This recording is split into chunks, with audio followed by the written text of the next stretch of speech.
కాంగ్రెస్కు జూబ్లీస్ జై, అధికార పార్టీదే విజయం అంటూ ఎగ్జిట్ పోల్ అంచనాలు. రెండో స్థానానికి బీఆర్ఎస్కు పరిమితం, ఓటు తేడా 45% మాత్రమే. సర్వేలో బీజేపీకి దక్కిన డిపాజిట్ 14 కౌంటింగ్ ఫలితాలు వెల్లడి.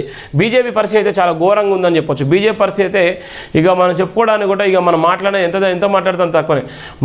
ఎప్పుడు చూసినా మతం మతం మతం తప్ప ఇంకా జరిగేది ఏం లేదు. మతాన్ని విద్వేషాలను రెచ్చగొట్టేటువంటి క్రమంలోనే ఓటు వరకు వచ్చేసరికి ఓటు వేయాలనేటువంటి పరిస్థితి ఉంది.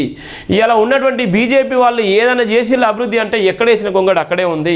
ఒక పక్కన నిరుద్యోగ సమస్యలు, ఒక పక్కన ఆర్థికమైనటువంటి ఇబ్బందులు తట్టుకోలేక ఇలా ఉద్యోగాలు లేక చాలామంది నిరుద్యోగ యువత ఇలా విచ్చలవిడిగా ఇలా తాగుడుకు బానిసలు అయిపోయి ఇలా చదువుకున్నటువంటి చదువులకు అర్థం కాక ఇలా ఇబ్బందులు పడేటువంటి నేపథ్యం ఉంది.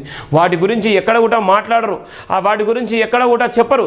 ఏనంటే గుడులు కడతాం, బడులు కూల్చేస్తాం, గుడిలోనే డెవలప్ చేస్తాం, రాముడు తల్లి ఇది అని ఏదేదో సోజ్ చెప్తారు తప్ప ఒరగబెట్టింది ఏం లేదు. అందుకోసమే కనీసం డిపాజిట్లు కూడా రాలేనటువంటి పరిస్థితి అయితే మనం చూస్తున్నాం. జూబ్లీహిల్స్ ఉప ఎన్నికలో ఎవరు గెలుస్తారు, ఎవరు పోతారనేటువంటి నేపథ్యం కూడా వివిధ రకాలుగా సర్వే చేసిన నేపథ్యం. ఎగ్జిట్ పోల్స్ అంచనా ఓట్ల శాతంలో సర్వే సంస్థ కూడా కాంగ్రెస్కే అనుకూలంగా ఇచ్చిన నేపథ్యం ఉంది.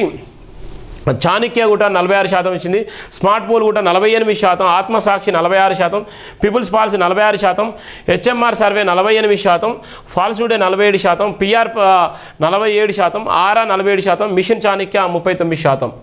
ఇక్కడ ఉన్నటువంటి బీఆర్ఎస్ దేనికైతే చాణక్య అయితే 43%, స్మార్ట్ పోల్ అయితే 42%, ఆత్మసాక్షి అయితే 44%, పీపుల్స్ అయితే 41%, HR survey 43%, polls today 44%, PR 43%, ఆర్ఆ 39%.